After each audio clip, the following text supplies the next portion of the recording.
Бид Германы Knoblauchlандад байдаг Швейцарын аж ахуйгаас энэ бичлэгийг бэлдэж байгаа билээ. Энэ удаагийн дугаараар та бүхнийг Швейцарын аж ахуйн усалгааны болон бордооны технологитой танилцуулах болно. Хөдөө аж ахуй, газар тариалангийн үйлдвэрлэлд хамгийн эрчимтэй ашиглагддаг нөөц бол ус юм. Knoblauchlандын хүнсний ногоо тариаланчид сүүлийн жилүүдэд нэгэн сөрөг үр дагавартай тэмцэж ирсэн. Олон жилийн өмнө энэ газарт гүний усыг ихээхэн бохирдуулж байсан байна. Ундны усан дах нитратын дундаж агуулмж 1 литрт 50 мг-аас илүүгүй байх ёстой байдаг бол энд зарим газарт 1 литрт 150 мг байх нь бий. Тариаланчид аль болох өндөр үнэтэй сайн бордоо хэрэглэхийг хичээж байгаа тул сүүлийн 20 жилд нөхцөл байдал мэдэгдэхүйц сайжирч байгааг олон хэмжилтүүдээс харж болно. Швейцарын үйлдвэрч мөн усалгаандаа эртнээс хөрөнгө оруулалт хийсэн. Тэдний зорилго нь ус, эрдэс тэжээлийн эргэлтийн системтэй болох юм. Энэ системийн гол үндэс нь борооны ус. Борооны усыг хүлэмжийн гадаа байрлах цистернд цуглуулад тэндээсээ компьютерийн хяналттай эрдэс бордоо холих систем рүү дамжуулдаг.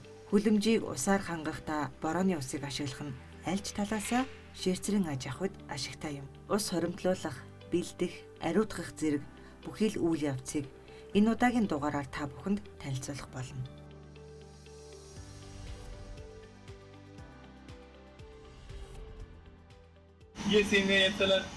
Та бүхэн энд туслалын усалгааны системийг харж байна.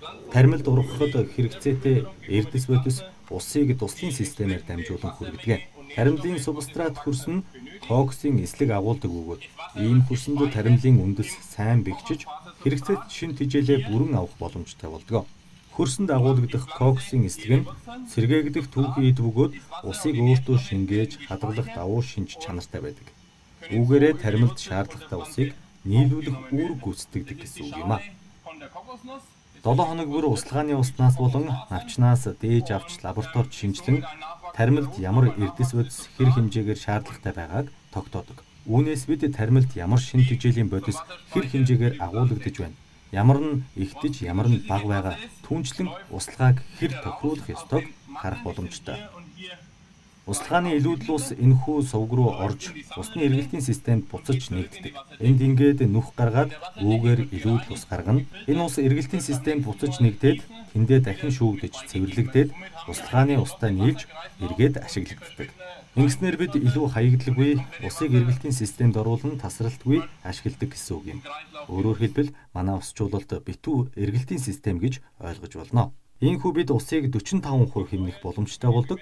Эрдэс тэжээлийн бодисыг ч мөн ингэж хэмнэх боломжтой. Манай таримлын ургалтын үе шат цаг агаарын нөхцөл байдлаас хамааран яг шаардлагатай хэмжээний эрдэс тэжээлээ авах боломжтой. Усалгаа болон шин тэжээлийг бид компьютераар удирддаг. Энэ компьютерт агааржуулалт, халаалт, сүүдэр, нарны тусгал, температур, шин тэжээлийн хангамж зэрэг бүхий л гол үзүүлэлтүүдийг оруулж хадгалснаар автоматар тохируулж удирддаг. Ингэж л таримлд автоматар ус хэрэгцээт шин тэжээлийг тохируулж өгдөг. Хүлэмжийн байгууламж бүрийг нэг ахлах ажилтан хариуцдаг бөгөөд тэрээр компьютерт бүх хэрэгцээт өгөгдлийг оруулдаг. Харин компьютерийн програм олон төрлийн параметрийн дагуу тохируулж удирддаг тул бидний өдөр тутмын ажил хяналтыг маш их хөнгөвчилж өгдөг. Өвлийн улиралд голдуу хурд хунцыг хоримтлуулж хадгалдаг бөгөөд харин зуны улиралд борооны ус хангалттай байдаг. Энэхүү усалгааны системээр таримлд зөвхөн шаардлагатай хэмжээний усыг л дамжуулахаас биш угаагдал буюу хэд услалт хийгдэхгүй. Гадаа байгаа цистернээс татсан усыг эдгээр танкуудад хоримтлуулдаг. Энэ нь гэхдээ хэрэгцээт усны нөөцийг бүрэн хангаж чаддаггүй учраас газрын гүнээс ус нэмж авч холдог юм.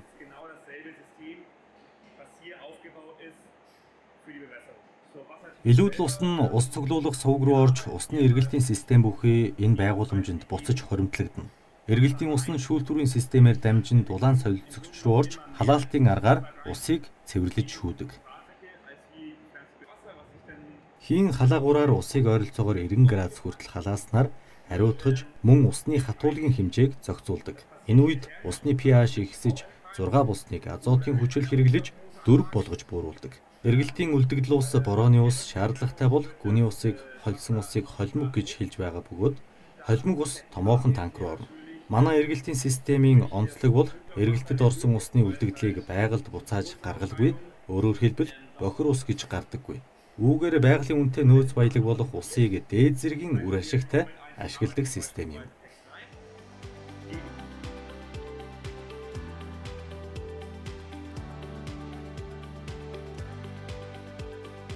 Бид услагаандаа борооны ус хэрэглэдэг гэж өмнө нь дурдсан. Тэгэхдээ бид дээврийн усыг цуглуулж цистерн эсвэл усан санд хоримтлуулдаг.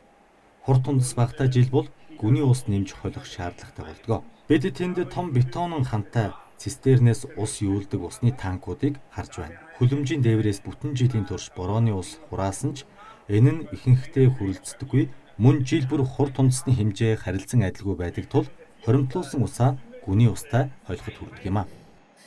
Энд бүхий л холих процесс явагддаг.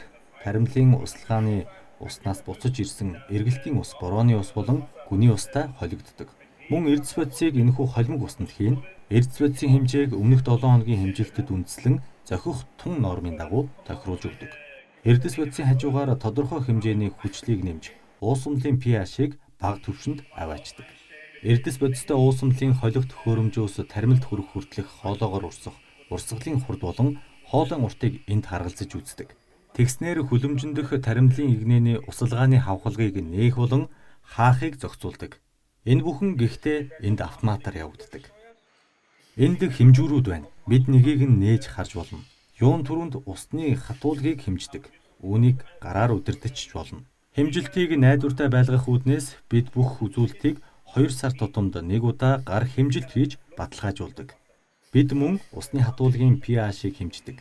Энд холих савнаас эрдэс бодисын зохих харьцааг програмчилдаг. Мөн дохиоллын систем энд байх бөгөөд найрлагын хамгийн доод ба хамгийн дээд үзүүлэлт буруу болох үед автоматар идэвхждэг. Үүнээс гадна эргэлтийн усны ариутгалыг програмчилсан байдаг.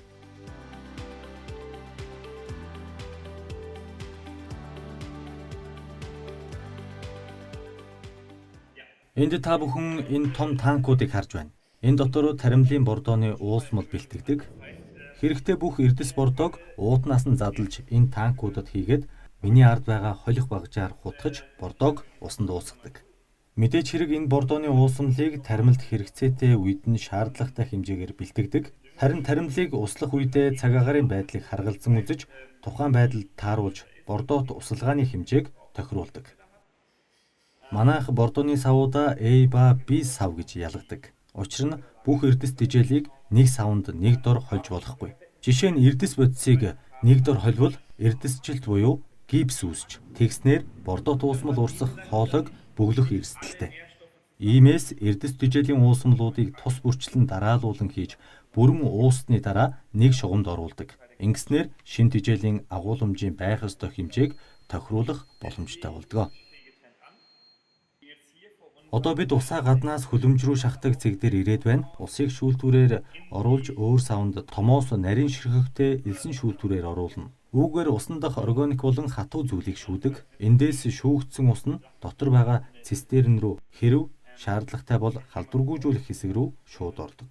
Одоо би та бүхэнд урсгал хоолойн систем ашигласан усыг хэрхэн ариутгах талаар тайлбарлаж өгье.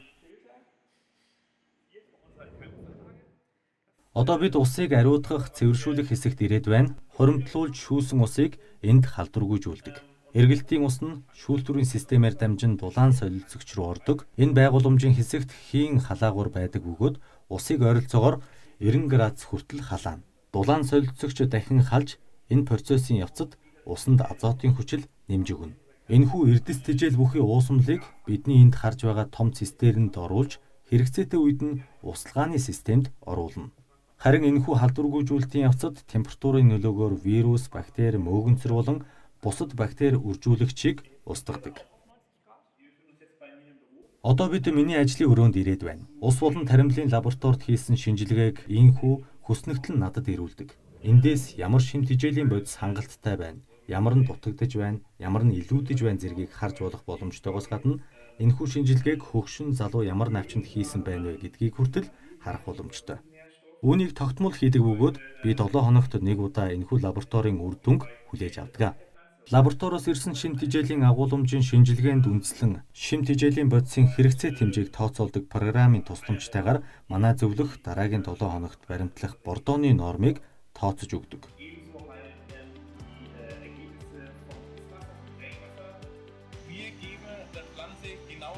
Бид таримлыг эрүүл боочход шаардлагатай хэмжээгээр л бордоо нэмдэг. Тухайн цаг агаарын байдлаас шалтгаалж заримдаа бордооны хэмжээг их бага хэмжээгээр өөрчилнө. Гэхдээ бид хизээч ургац алддаггүй. Энэ усалгааны технологийн систем нь компьютерт суурилсан лабораторийн шинжилгээ, үнэлгээ, програмчлалын хамт шийцрийн хүнсний ногооны үйлдвэрлэлийн гол зүрхэн гэж хэлж болно. Үүний үр дүндэл бүх таримлыг эрүүл байлгаж, өндөр чанартай, харахад үзэмжтэй үр жимс ургац авдаг. Иймээс ч хариуцсан мэрэгжилтнүүд нь маш сайн мэрэгссэн. Дээр нь ажлын өндөр идвэх урам зоригтой байх ёстой.